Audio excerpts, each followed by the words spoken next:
Hello and welcome to MGP269. I'm Kev, and with me as ever there's Sheepdog, Anna and Pab. Say hello, boys and girls.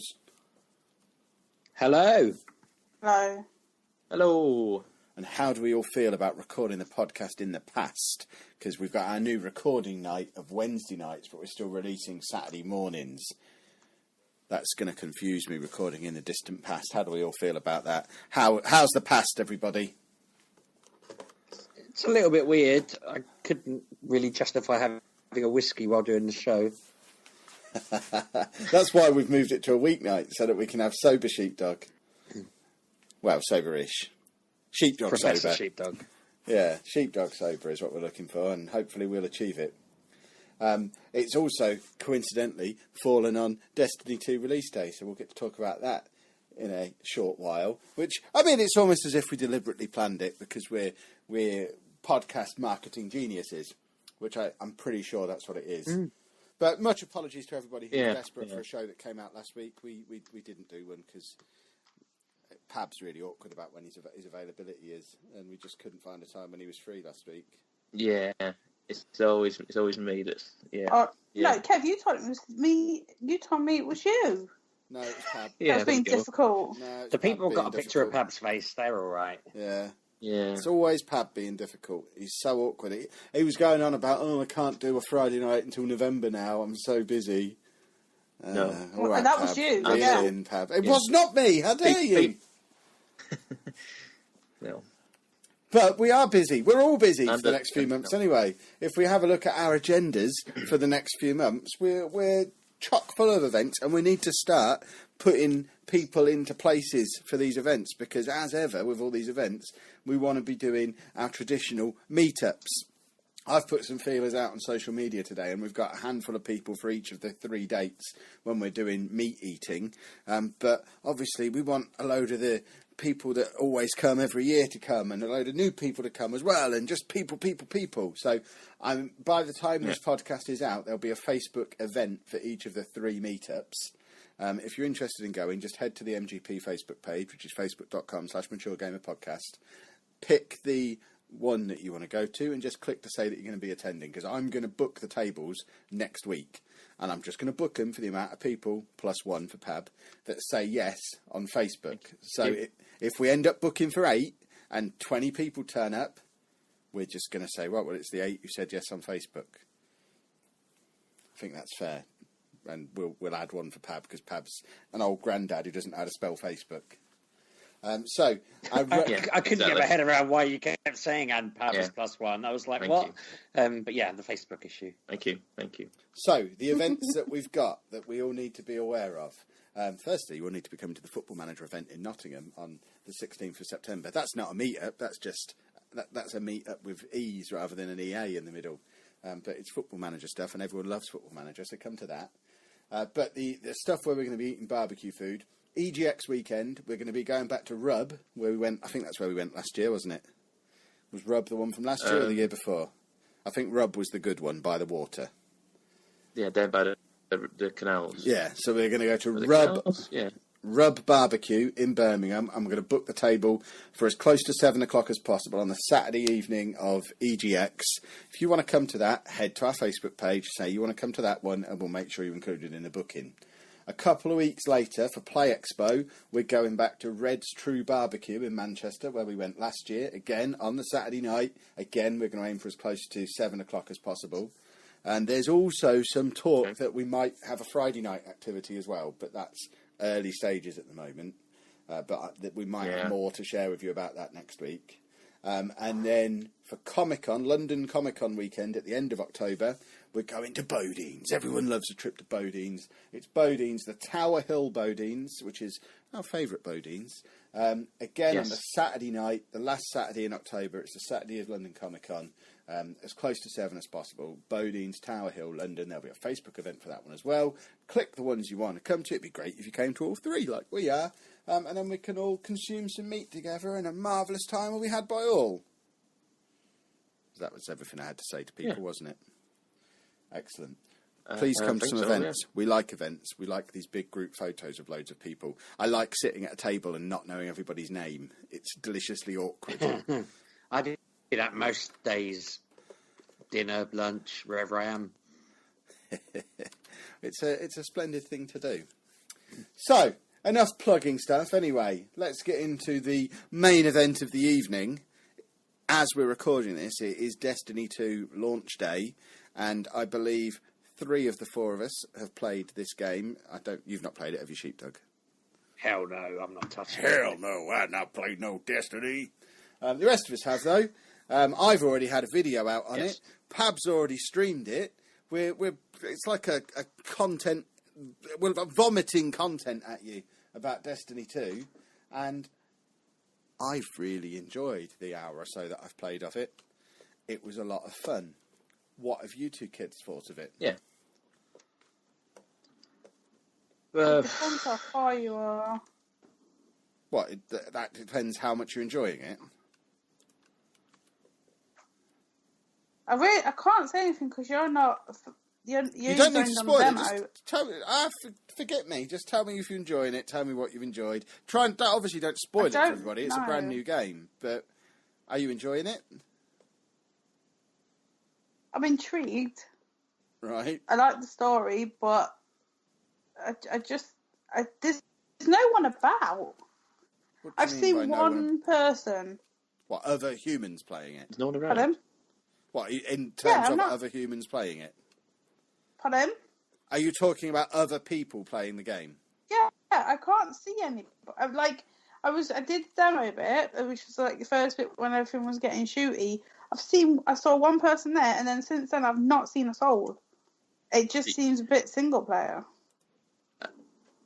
Have you've been to the farm? Yep. And you've done the first mission, so to speak.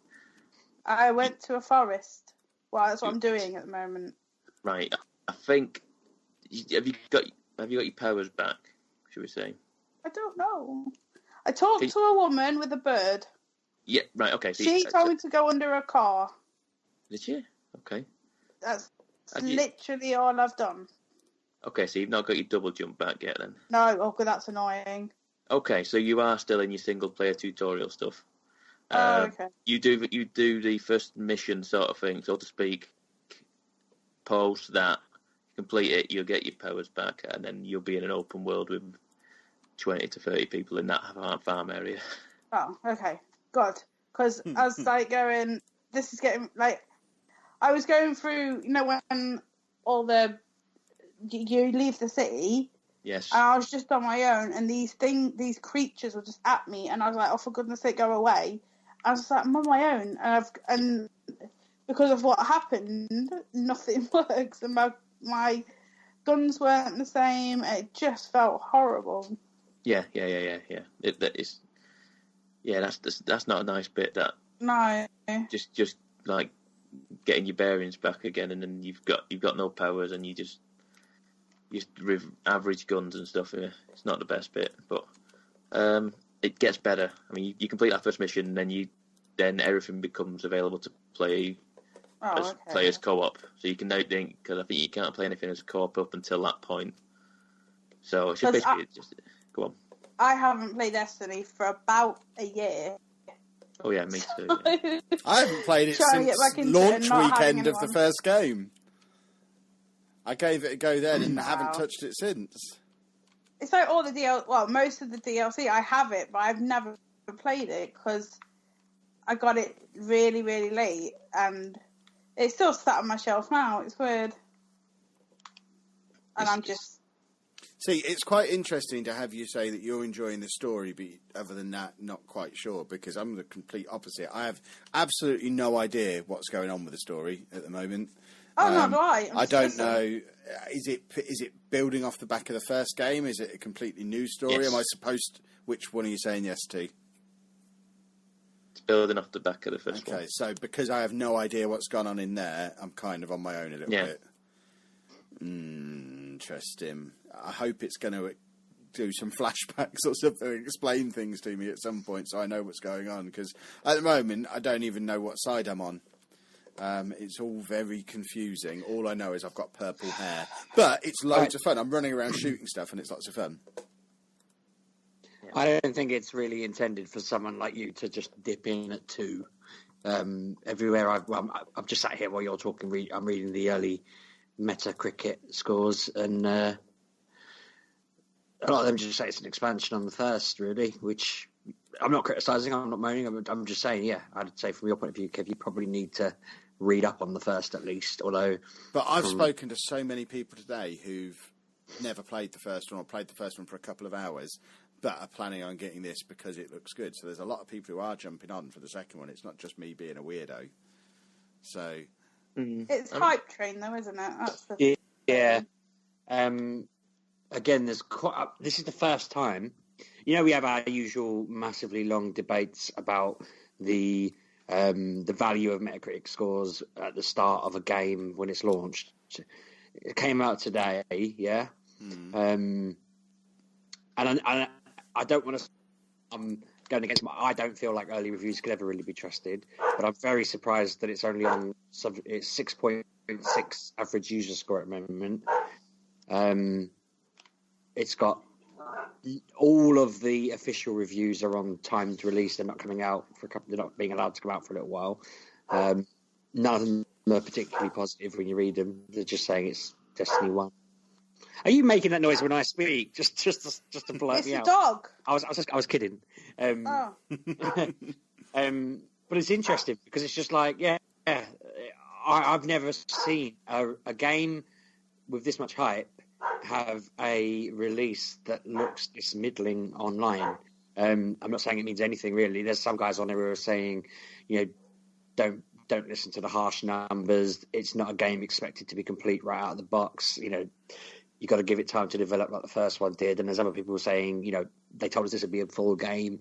It's literally an add-on to the first one, a bit of polish, but they're going to have to expand the hell out of it for it to be anywhere near worth playing. And it's interesting because I went on there just to see whether it was the usual, it's 100% gold, like it usually is for the first week of a game coming out, but I'm quite surprised. Apparently people said they finished the campaign in under 8 hours already, which I know is a positive for you. That sounds awesome, yeah. I'll get on that tomorrow and get it done. Can that be done in single player, or is that just a multiplayer thing? I don't understand how people have done it, because they didn't open the servers up until today, did they? Unless people have... yesterday.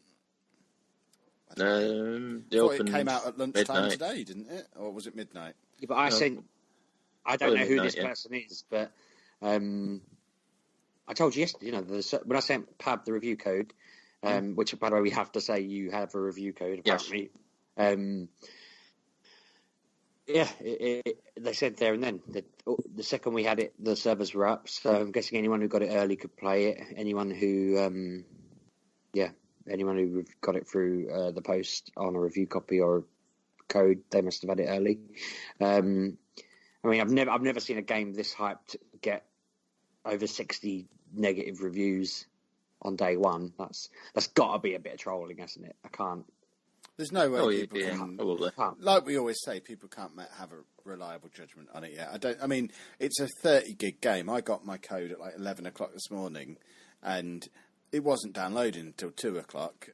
I don't know how people have and I've got fast internet. People can't have played like 10, 15, 20 hours of this game at this point to have been able to have made a proper view on it. So all I know is the first hour or so, the shooting was great fun. I didn't die. Well, I got downed, but I didn't die. That's a positive. When I did get shot, I just got revived and carried on where I was. That's a massive positive for me. And it was just fast-paced shooting fun. The shooting felt accurate compared to some of the stuff we played at Insomnia the other week. Comparing the shooting on this to the shooting on Far Cry 5 is night and day. I was hitting the baddies, and then there was a different weapon that was less accurate where I wasn't hitting the baddies, and I had to adjust how I was doing it. But when I made that adjustment, I was then able to hit the baddies again. It actually felt like it was responding to what I was doing rather than just, he's not aiming properly, let's smash it off into the distance. Or, he's not quite focused in on their eyebrow, therefore we can't make it a headshot. It was challenging enough you have to think about it a little bit, but when you do think about it, it kind of held my hand a little bit and moved me along the rest of the way and made it so I didn't get really frustrated with it. So, massive positives on the gameplay. It's very, very pretty. And I'm looking forward to, especially if it's an 8-hour campaign, I'm really looking forward to getting stuck into the campaign, get that knocked out by the weekend, and then enjoy some multiplayer on it. It sounds spot on for me. I feel like I need to go back and play the first one. Raid. Actually, I don't even know what that is. I don't even know what a raid is, Pav. What's a raid? Raid is like a group gathering to do like a big mission, like usually I think it's a 6-man raid, which is like in Pokemon Go, Kev. Like you've got and those were the best things of Destiny 1. That's where everybody loved it, and I couldn't play it because you had to have 6 people to play it. You couldn't matchmake in that, but I think there's matchmaking in Destiny 2, so you can actually just go into it and just matchmake with anyone instead of you used to have 6 people ready to go, else you can't do it. So I never had 6 good raids, didn't it? That was always you'd have a big boss, you'd all pile over the map through it. Yeah. I'm just thinking, I've lost track of what day it is, where I am, what's going on. You only got the code this morning, didn't you? Yeah. Mm-hmm. I thought I'd given you the code yesterday. So looking at that, kind of like you said, but yeah, they said the servers were live, but this guy's review is from today. So there's no way in hell, unless he literally had it up and running on his device at bang on 12. He could have put this review up an hour ago, which he could have done. I just don't see how he can say, I completed it in under 8 hours. Because my big negative comment on my video was, how can you have done a review already? The game's only existed for 7 hours. Well, because I just recorded the first hour and talked about the first hour. That's how I did it. I'm not claiming I've reviewed the game. I couldn't have reviewed the game at this point. Just impressions. Yeah, exactly. It's a snapshot, isn't it? Exactly. I mean, I guess I'm proving our discussions right from before that looking at these reviews, both ends of the spectrum are silly. There's people saying it's a 10 out of 10 game. You should ignore the fact it's not finished. It's like, well, it can't be a 10 out of 10 if it's not finished. And then there's people saying it's a 0 out of 10. The usual Metacritic nonsense. Yeah. I might make my own 9 people in the middle going that doesn't let people rate it until the game's been out 2 weeks. I know it completely goes against how Metacritic make their money. Call it Metacritic. Oh.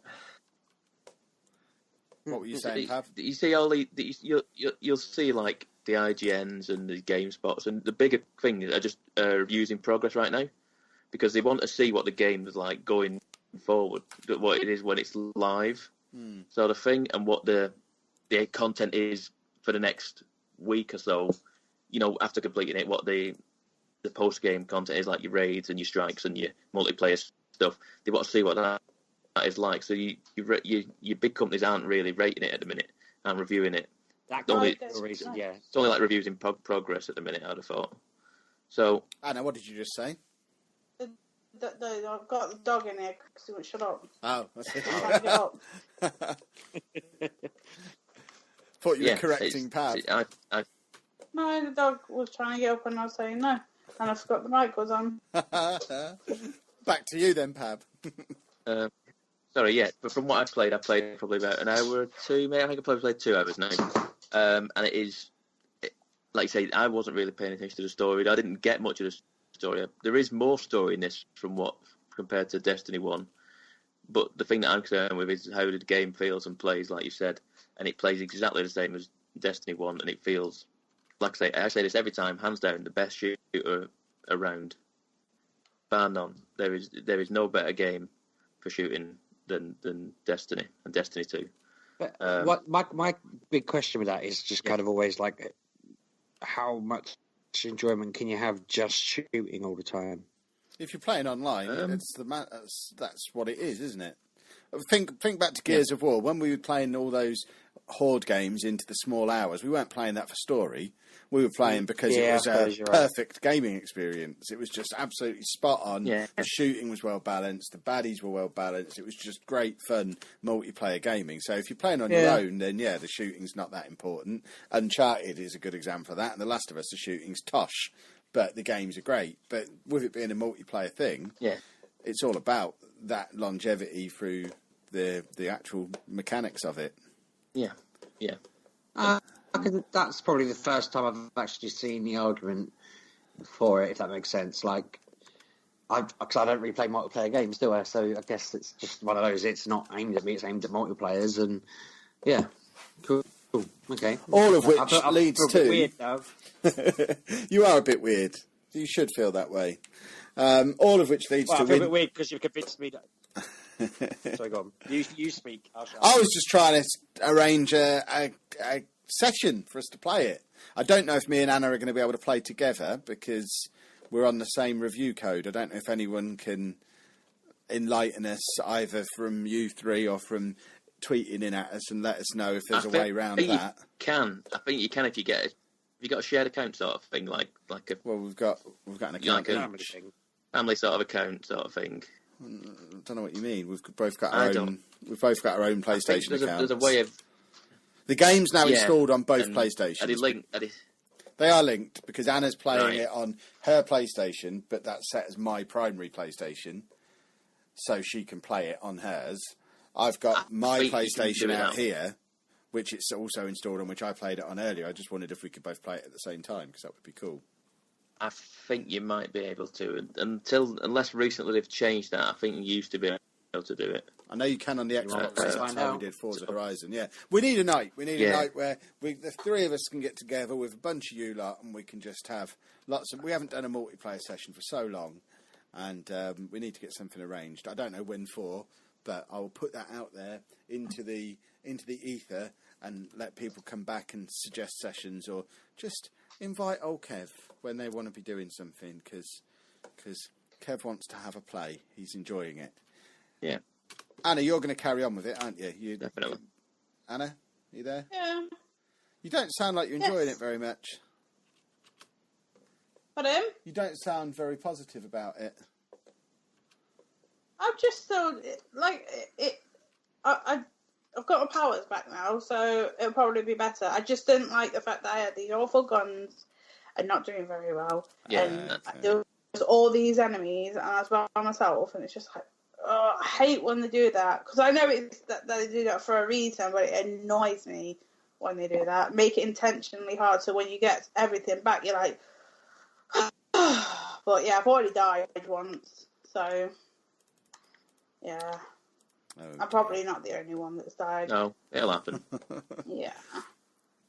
Well, we will revisit Destiny 2 a week or two down the line once we've had a little bit more time with it, and then we'll give it a proper review, because that's how we do things on Better Critic. Which someone take that URL. I like that. Sheepdog, while we've all been Destiny-izing, you've been Pokemoning again, haven't you? You big Pokemon monster. Yeah, I haven't stuck to the same Pokemon games. I've got an entirely new Pokemon game. What was it? Super Mystery Dungeon. I've forgotten already. Pokemon Super Mystery Dungeon on the 3DS. Got it for my birthday. It's basically it's quite an interesting concept. I know that there's loads of these games, but this is the first one I've played.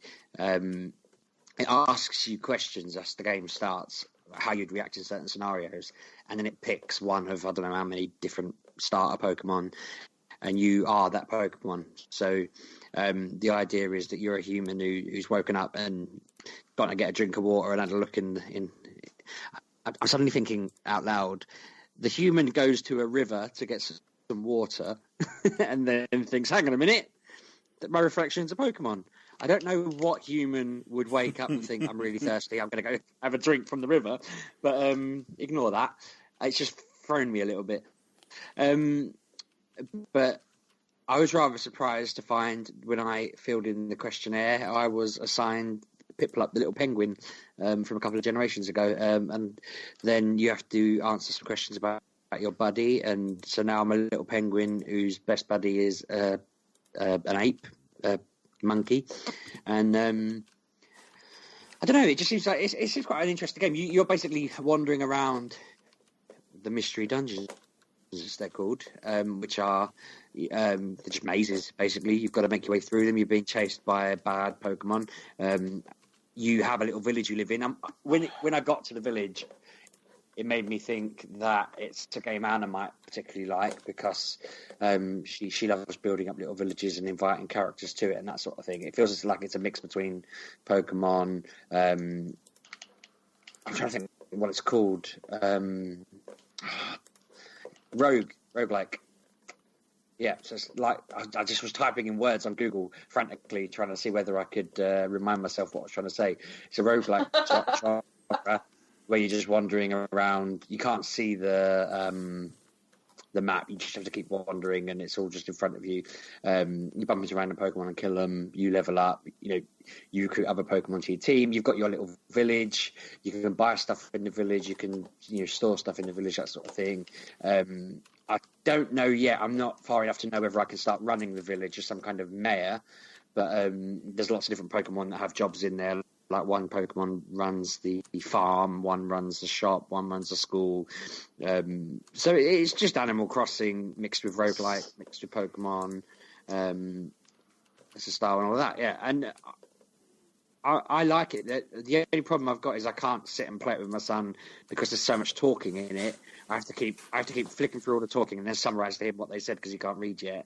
What is this on, this game? 3DS. Okay. I just buried most of my day today playing that, just sort of running around in it, doing the little mazes. It seems to encourage you just to try and go from A to B and not explore a lot at the moment. Maybe it's just trying to hold my hand because it's it's new to me, if that makes sense. But whereas I just want to kind of jump in and do my usual sheepdog thing of going the wrong way, and if they tell you to go up, I want to go down just because I figure that that's where the loot will be, and it's trying to stop me doing a bit of that at the moment. But as I've got further into it, it's starting to allow me more. It's interesting how I guess it's got a lot of replayability, because if I want to start again and answer the questions differently, I'll start as a completely different Pokemon, and that is going to affect some parts of the game. Probably won't affect the story very much, but if I was suddenly playing as a Pikachu or a Squirtle or something else, then it's a different approach. But no, I'm pleased so far. I'll give a better update in future. But I reckon it's something that Anna would probably at least read a bit about it, because I think you'd like it, Anna. I might be wrong. Speak for yourself, kind of thing.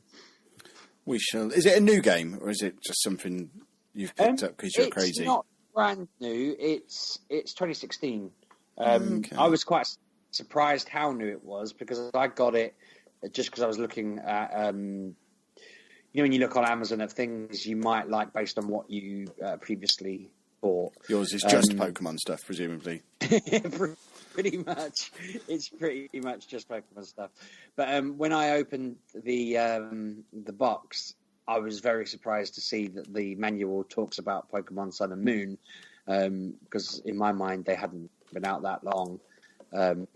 Reading on Game, it came out February last year, so yeah, it's not that old at all, really. It's got 720 Pokemon in it for you to recruit, which doesn't, oddly, it mentions Pokemon Sun and Moon, but it does not include any Pokemon Sun and Moon Pokemon, which is a little bit surprising. Oh, the rascals!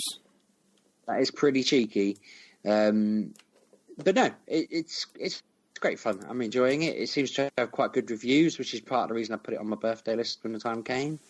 Apparently it's got hours of replay, lots of randomly generated dungeons.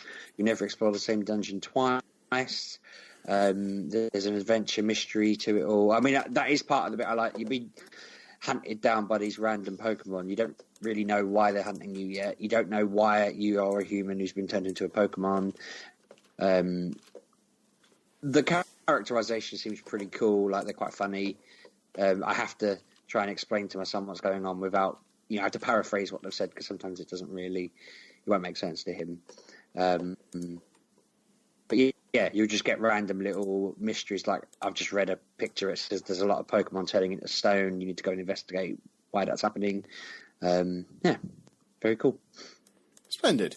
Where was I?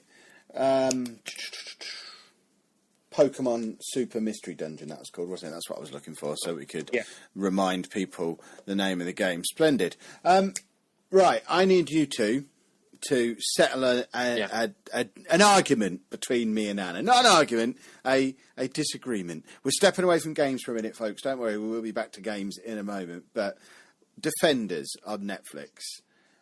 Anna wants to watch, but I want to watch all the other stuff first, because we're massively behind. No, I don't. You said you wanted to watch Defenders.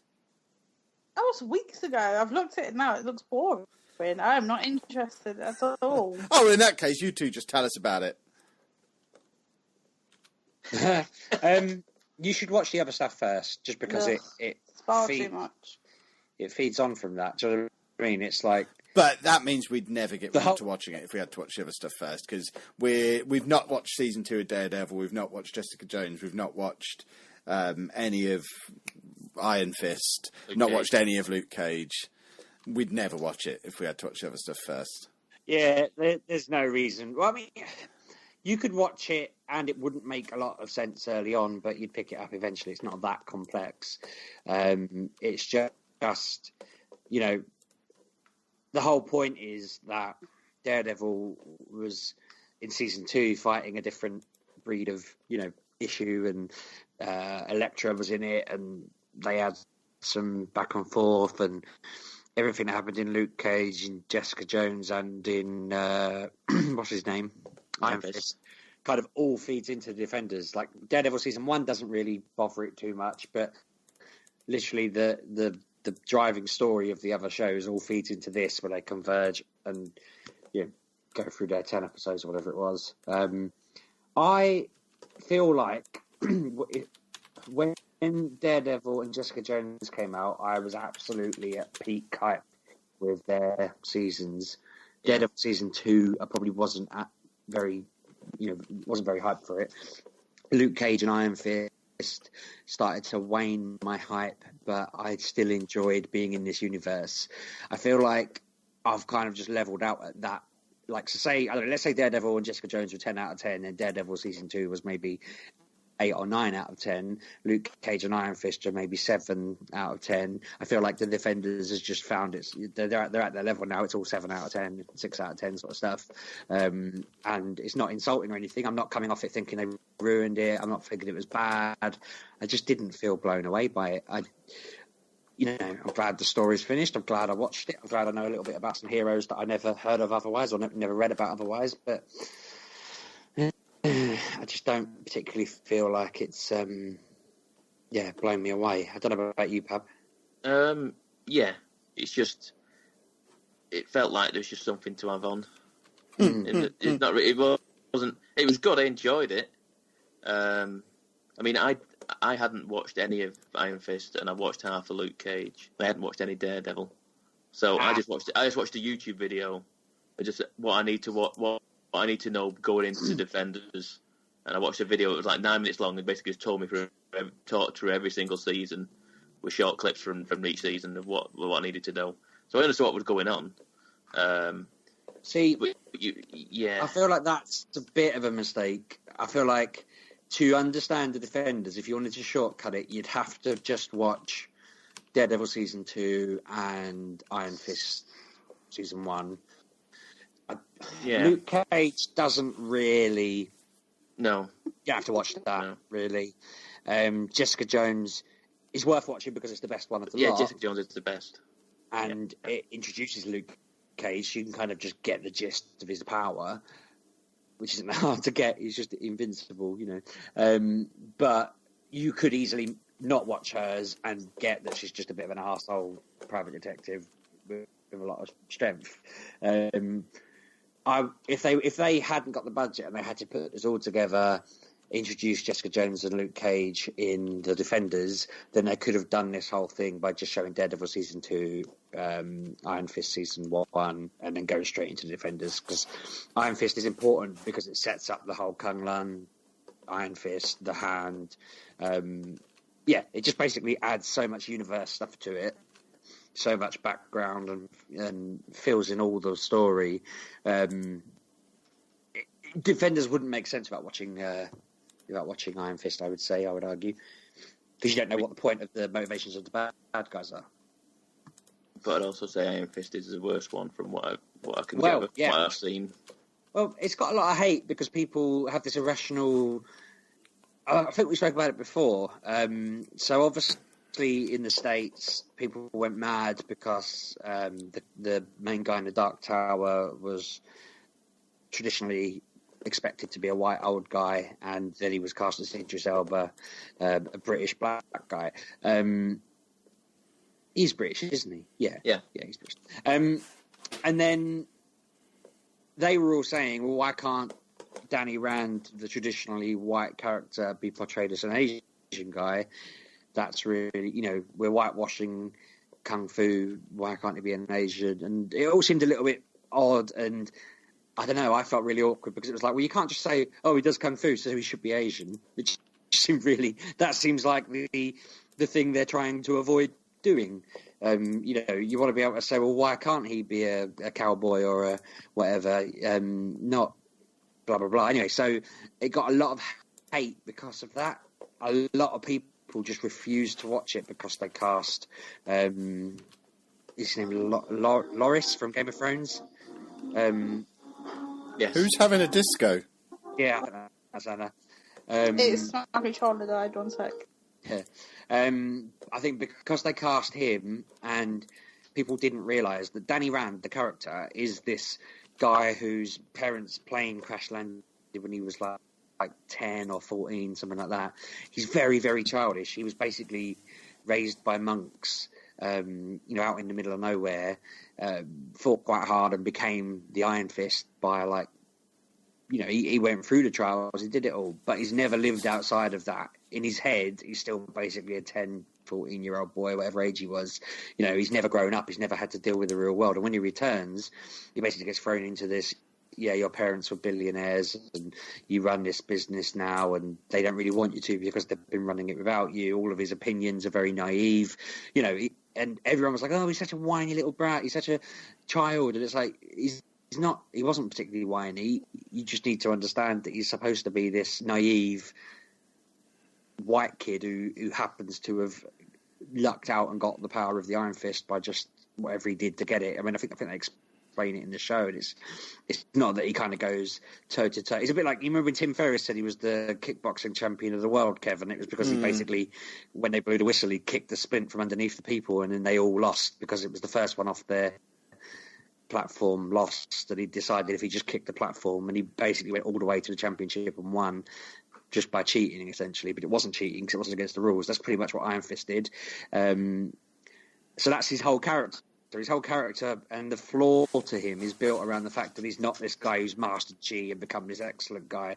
He just beat the thing that made him Iron Fist, just because he did. And I feel like I quite enjoyed Iron Fist because I had done the required reading beforehand, and you shouldn't have to, but I feel like people who didn't like it tended to do some required reading, decide they were outraged about the casting choices, decide they were outraged about the race of the actor, and then decided that they didn't want to read anymore, it was just going to be rubbish. And that's why I feel like Iron Fist has kind of been given a panning.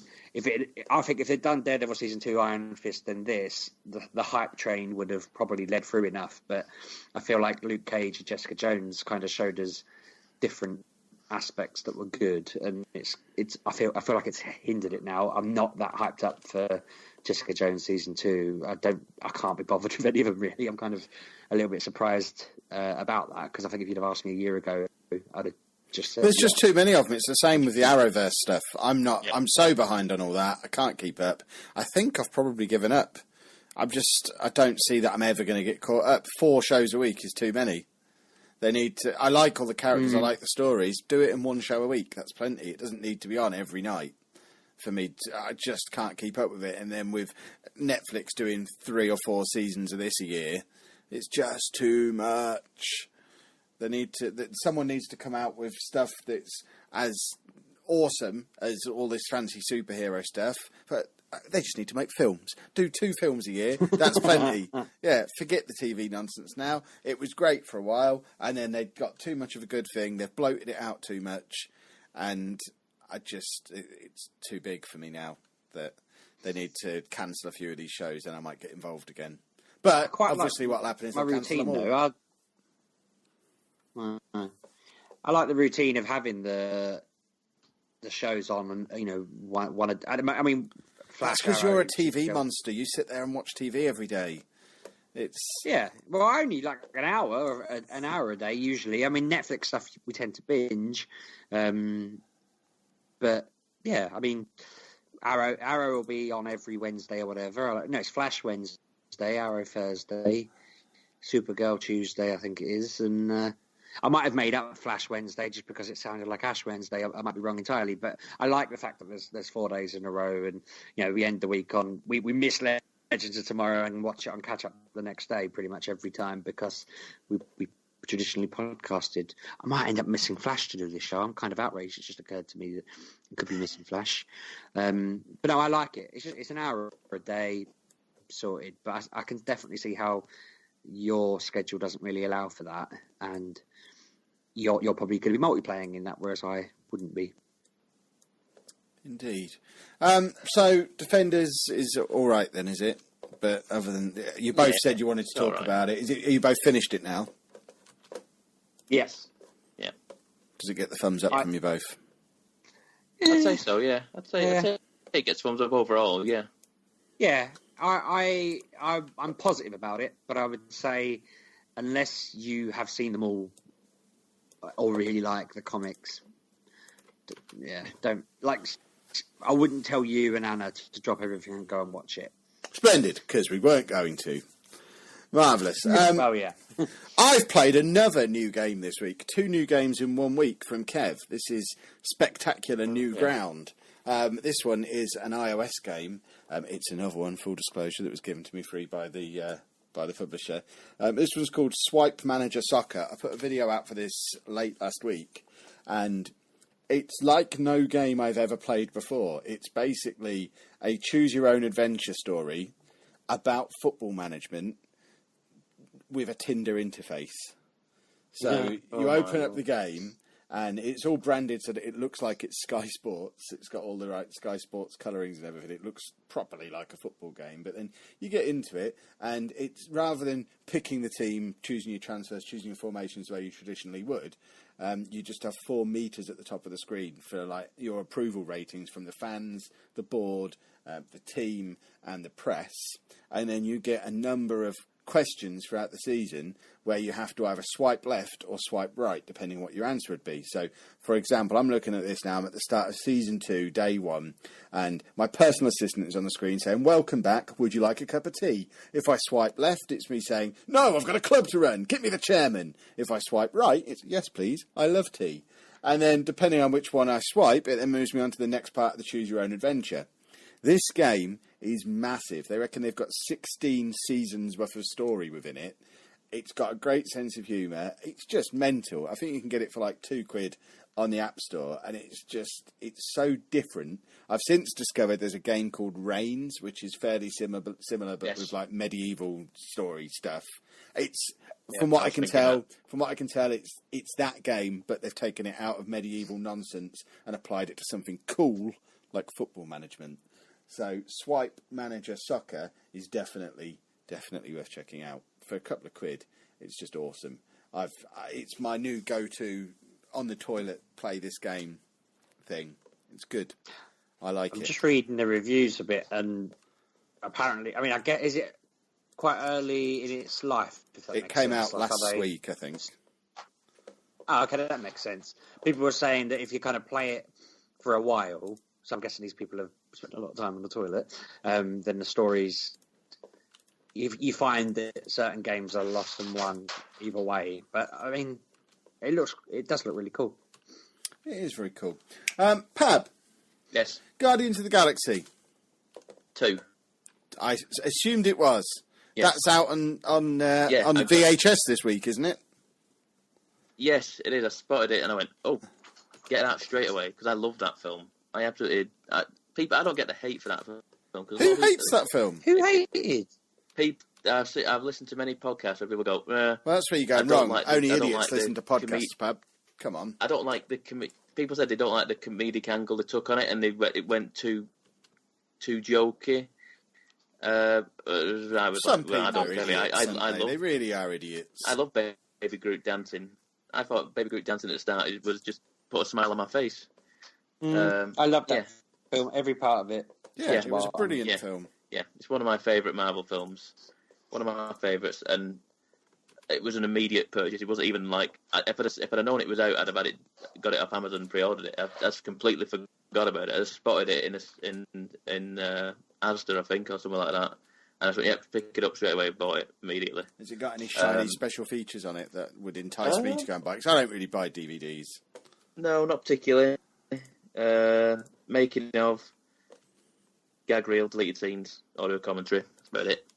Yeah. Nothing major, but I tend to just get all the superhero films, so yeah. And this one was a no-brainer for me because it is possibly one of my favourite Marvel films now. I was about to say, the one thing that scares me about this film being so good is I worry I'm not going to enjoy it. I mean, the first Avengers is still probably the best one. Yes. I've loved a lot of them since, but I feel like this was so good that when Infinity War happens, I don't know, if it's not as good as this, I'm going to be gutted because I feel like they've shown me 100% or as close to it as they're going to get. And now everything else is going to feel like it was good, but it wasn't quite that. Do you get what I mean? Does that make sense? Yeah. I mean, if anything for me, it's got me more hyped for it. It's got me more hyped for Thor that's coming out in November time, is it? Oh, I can't wait for Thor, yeah. It's got me more hyped for it. It's like, yeah, I'm looking forward to this now, definitely. Just looking forward to more and more of this universe now. Thor and Hulk are the best Avengers anyway. Yeah, I mean, this film is going to be the Thor is going to be very. I think it's going to be divisive in the sense of it does look cool, but there's a certain type of humour to that film which people might rub them the wrong way. Wouldn't it be great if it got rid of all the knobheads who aren't really fans of it all and just left it for the rest of us? I suppose we don't pay the bills, though, do we? Nope, we don't. But yeah. Anyway, that's splendid. Pat, Guardians of the Galaxy 2. I finished Paper Girls Volume 3. We talked about it last week, I believe, or the week before. Goodness me, is this... I mean, it's just the best book currently being released, even if you're not into comics. Even Anna was looking over my shoulder as I was reading this, and you were a little bit interested, Anna, weren't you? You were having a little look, seeing what was going on. What a triangle was with tentacles on it. Yes, you were interested in the when I first walked into the room, you picked the book up and had a little flick through it. I've never seen you pick a book up and have a flick through it. Yeah, you're having a little bit of interest. I think you should start reading Paper Girls from the start. It is absolutely brilliant. I'm all right. It's just awesome time travelling nonsense. Awesome time travelling Amazon when they eventually buy it. No, I'd watch that. Read it. I don't even know how they'd do it as a TV show because they'd have to. We did watch Death Note though. We'll get back to that. But I heard it was rubbish, but I've only read the first book, so don't. I've blocked it out of my mind. It doesn't matter if you've read the books. We'll get onto that now. Why not? It's nothing to do with the book anyway. So watching it won't spoil the book. This book won't spoil that. They just took the very loose premise of what Death Note is, and then fashioned a turd out of it. Basically, it was just awful. It was just absolute. I guess trash. That's all they wanted to do, isn't it? Yeah, I liked it because you don't know how good the source material is. It's one of the best things I've ever read. Yeah, I think, and a few people have said that to me who haven't read it. Oh, I watched it and thought it was all right. Or my wife watched it and she said it was all right. I don't know.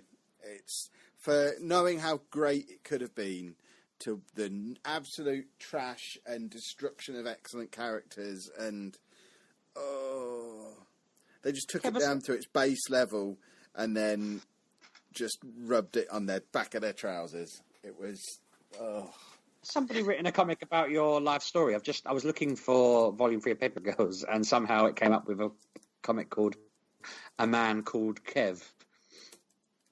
I think they should. I'd read that. It's about a man who's been banished from the United Kingdom under pain of death. Doesn't sound like me. His boss. Maybe it's from the future. Maybe it's like I didn't really watch it religiously, but there was that program where the guy's cat brought him tomorrow's newspaper. Maybe I've just stumbled across a site that has 5 issues of. Or maybe because they're so clever that because you searched for Paper Girls, they decided to put you through some kind of time portal to give you the full-on Paper Girls experience. Yes. Uh-huh. Well, I'm going to warn you now. It says, with the past about to catch up with Kev in the most violent and terrifying way possible, what the world holds for him may soon be beside the point. So, I'll be the judge of what's violent and terrible. Pab, you've been playing more Call of Duty World War II. Yeah. Is that with your little beta code that you got? Yes, there was. Yes, the beta code that we got from Insomnia. There was the weekend of Insomnia and the following weekend. The following weekend there was extra couple of maps, extra weapons. I got excited because I saw a carbine, and I was like, I'm gonna get a carbine, and then realised they had to be level 24 to unlock the carbine, and I went, I'm never getting the carbine. It's not in this beta. But I played a different. There's a mode called War in the beta, which was basically like you have like three set objectives, and you have to like if you're attacking it, you have to.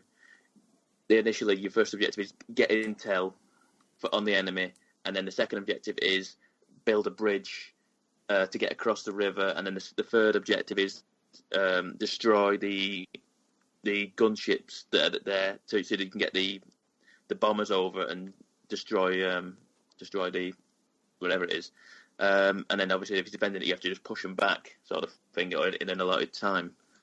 And that's really good fun. That is really good fun. I found myself doing quite well in it, and I'm looking forward to this now. I'm looking forward to Call of Duty World War II. I wasn't expecting to be, so I'm looking forward to it. After that little bit that we played Insomnia, I'm keen.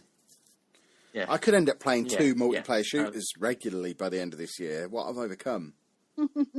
Yeah, but I'm really enjoying it. They're the first shooters I've enjoyed since probably Gears of War 2. That's how far back we go, unless you count Borderlands as a shooter, which I suppose you have to. Borderlands 2 maybe was after that, wasn't it? But that's the kind of gap that you have between shooters that I enjoy. Now 2 are coming along at the same time. I wonder if this might be a sign of an impending apocalypse and I'll never get to play either of them properly. Maybe. Just keep an eye on that. Sheepdog, what does that story of my life say? Is there an apocalypse coming? Yeah. Well, not only for you, by the looks of it. Curses. Yeah. I'm not going to stump up the money to buy a comic that tells you whether you're going to die or not. How dare you. Pab, Giant Days, are you up to date? Yes. Wonderful. Today, I finished the book that I bought. I bought this book, and it is the first 8 issues, like I thought it was. But it's also got at the back of the book. It's also got like the original Giant Days story that they self-published, which I thought was superb. I want to read that. Bring that to EGX. I want to read it. You want to bring it to EGX, right? Okay, I will do what I can. There's also a short story from the 2015. Boombox Mixtape 2015 short as well at the back of it as well. Awesome. It's really cool. I want to read I really enjoyed that. You've now read more Giant Days than me. I will bring it with me then. I will do my best to bring it then, because it's a big old fat hardback, so I will lug it around with me just so you can read the 2 short stories. But yeah, it's really cool.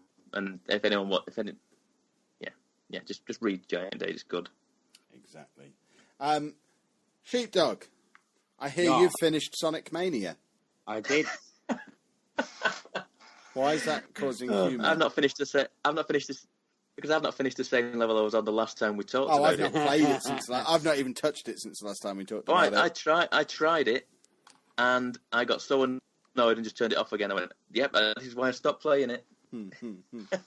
You see, I thought it was not easy. It was challenging, but it was only the last level that I actually looked up where I was in the game, because I suddenly thought this is getting suddenly ridiculously difficult, and then I realised I was just before the final boss, and most of the time with Sonic games, that's usually the point where I can't do it anymore and never see the ending. But with this one, I kept trying to get my kids to just kill the boss for me as Tails while I hid in the corner. and they weren't doing it, and it was getting really frustrating. And then I just thought, why am I trying to do the game by hiding over here when I basically tried it twice like an adult, and did it the second time, and yeah, very pleased. Very brief ending, like it basically just showed a couple of pictures and then says, yeah, thanks for playing, and did the credits. And Right. I think it has a longer ending if you get all the Chaos Emeralds, but Right, the special stage where you get the Emeralds is so bloody hard that I don't know whether I'll ever see the full ending. I might just YouTube it. But no, I love this. This is probably the best Sonic game, at least since Sonic and Knuckles, but I like it more than I liked 3 and 1. I don't know whether it's better than 2. I'd say my favourite is probably Sonic 2, and then this is probably my second favourite, which should be considered high praise because I put a lot of my childhood into those games. And it's better than all the 3D ones because... Yeah, yeah, I'd agree with that. No, loved it. Very pleased. Hopefully Sega suddenly realise what they were doing wrong. I feel like if they just suddenly realise, oh, holy cow, we shouldn't have listened to any fan. We should have just got someone to make the game that they felt was right and stuck to our guns, then it might see them bring back loads of other old stuff. I want this guy to be given like Golden Axe and Streets of Rage and Wonder Boy and Alex Kidd and all stuff like that. Do you know what? I was talking about him the other day, Alex the Kid, because someone mentioned it, and I was like, "Did you know that's not called that? It's called Alex Kidd." And they told me I was wrong, and I showed them the proof. And then I was looking up the Mandela effect. Have you ever heard of that, Kev? I have. Yeah. Where, for the listener, it's where people are convinced that they witnessed the death of Nelson Mandela on the news and everything decades ago, and when he actually died, everyone was really confused because they thought he'd been dead for years. And there's all these theories that we all keep just falling into random different universes and dimensions and so forth. And Alex the Kid is apparently a very common Mandela effect. There's a whole Reddit thread about it and how people just remember it from when they were a stupid kid, and they rationalised it as, well, this guy's a kid, he's the kid, it's not his name, obviously, and they just remembered it wrong. People are so stupid. It's just people remembering things wrong. To be fair, going down the list of Mandela effect things, this is probably one of the weaker ones, but it's interesting that it's not just me, and I know what you mean. It's just, we've all assumed, or someone's called it. I imagine, because when I was a kid, it never came in a box, so it was installed on the device and started on its own without a cartridge in, so I never really looked at anything, so I would have been told it was called that, I imagine, and never looked back. Splendid. Talking of bringing back old classics, anyway, it's time for the return of everyone's favourite part of the podcast. It's been away for nearly a year. Anna, what? Are you there? What do you think of the Great British Bake Off this year? Well, I fell asleep, so don't really know. Bit boring. You don't have any opinions on it at all? Because I've heard a lot of your opinions. Not got it. I think it's. I don't think they should have breaks in it, making it an hour and 20 minutes. I like the little tiny just hour, and then there's just like this. No man. With it being on Channel 4, sure it has to have adverts. Would you prefer it was an hour long with adverts or an hour and 20 minutes long with adverts? Because it has to have adverts and it's on Channel 4. But would you rather they kept it to an hour as a self-contained little thing, rather than the weird hour and 20 minutes that it is? I'd rather not have the adverts. But you have to have the adverts because it's on Channel 4. So did they make the right call by... Then BBC should have paid some more, shouldn't they? But if you were Channel 4, which would you do? No, not Channel 4. I'm not as excited as I was last year. It was fun. I liked Man. Does this mean we're not going to have a weekly Bake Off update from you? We love weekly Kev, I couldn't even news. tell you what. I could not tell you what the main thing was last night. Something to do with board games. Don't even know what they made because I fell asleep. If it's board games, Pab will know all about it because Pab's a board game. But the fact was that it was 11:20 when you go, let's do the bake-off. Let's watch it on a day that you're not outside till gone 11 and we've got school the next day because that wasn't good. So at the moment, I'm not a fan. Well, what are you going to do? Not have bake-off news every week this year. That's what I'm going to do. No. This week, Dr. Foster started again, and I love Dr. Foster. Such a good programme. Splendid. Well, you can tell us all about Dr. Foster next week. I'm cutting you all off. We've hit our hour. You're bloody not. I feel outraged that you put the Great British Bloody Bake Off over Ozark. I think you'll find I sent you the running order and asked you if you wanted to change it, and you said no. I'm just surprised that was what we're going to round it off with. Everyone loves the Great Bloody Bake Off. Bake Off's very important. We can talk about Ozark next week because we've only watched a couple of episodes of that.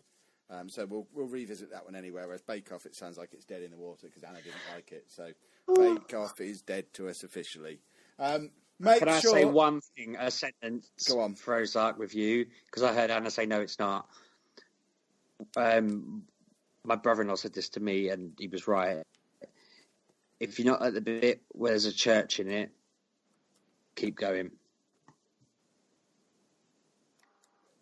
Splendid. Everybody, make sure, going back to the stuff we talked about at the start of the show, if you want to come to any of the meetups, which Birmingham and Manchester and Bodeans to tie in with EGX Play Expo and London Comic Con. All the details will be on our Facebook page at facebook.com/MatureGamingPodcast. Just tick that you're attending the ones that you want to come to. Everyone's welcome. Perhaps we didn't make that clear at the start. It's not like a ticketed event. It's just us going out for dinner. If you want to come on, we'll just add you to the table. So just tick that you're going to be attending. We'll book a table for that many people, and then we'll just all go out and have dinner together and have a laugh. It's not like a formal... we must have tickets and things. None of that nonsense. So just say you're coming along. It's just we end up one extreme or the other, don't we? It's either the four of us at a table for 20 thinking, why does the universe hate us? Or it's a table for 30 and people... We've had... In Birmingham, we've had like 30 people turn up for a booking for 25 and they've not been able to get in. And then 2 weeks later, we've gone to Manchester and it just be 4 people. So... we need to, if we can just get an idea of how many we're booking for, then we're going to be there definitely, even if no one else turns up. But it'd be nice to have a few more people along as well. And if you are coming, let us know so we can make sure you've got somewhere to sit. Otherwise, we can't say hello to you. Also, while we're on the topic of social media stuff, you can follow us on Twitter at MGUK Podcast, which I hear on the grapevine there was a tweet sent from that account this week, which is rather unusual. But... you never know, there might be another one day. So follow at MGUK Podcast. And you can follow me at Lelujo. I'm at RB6K. I'm at Miss Lelujo. Oh. And I'm at Pab1986. And I already did the Facebook thing before, facebook.com/MatureGamerPodcast. And also Lelujo.fm for all of these videos that we've been talking about today, including the Swipe Manager Soccer, the Destiny 2, and of course... Daily Football Manager delightfulness. Has anyone else got any nonsense they want to plug? Sheepdog writes stuff down somewhere. Go and read that too. It's called sheepdogrights.com. I have reviewed Ozark on there. I need to update it because I was only 7 episodes in when I did that. I finished it now. We wouldn't allow that on Metacritic. You'd only be able to do it once you were finished on Metacritic. Yeah, I was stuck for something to write and I just finished watching an episode and suddenly thought it was awesome. No, don't worry. I'll talk to you off air about what I was going to say. But yeah. Splendid. See you next week, boys and girls. Have a good week. Bye-bye. Thanks for listening.